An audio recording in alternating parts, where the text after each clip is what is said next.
18, 1803, President Thomas Jefferson sends a secret message to Congress asking for approval of funding of an expedition to the western United States and the new area of the Louisiana Purchase.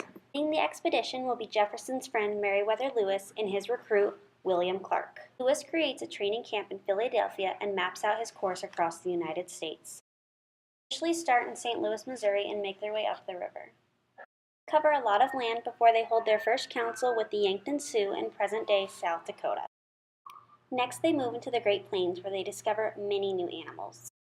They go on to meet the Teton Sioux and many other tribes who teach them about buffalo hunting and the ways of war out here in the West. On November 4, 1904, Lewis and Clark hire a French-Canadian fur trader and his Shoshone wife, Sacagawea. They were helpful not only for translating and hunting, but Sacagawea also proved that they weren't a war party because they had a woman with them.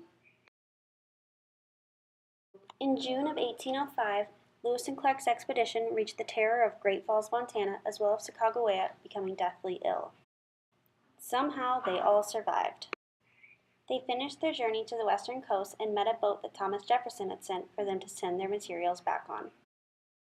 Clark's journals consisted of 178 new plant species and 122 new animal species that had been found on this western expedition. Little is known about their expedition home, other than their run-in with the Blackfeet people would have been much worse if the chief hadn't been Sacagawea's long-lost brother. The expedition made it back with only one death and lots of new information about the West.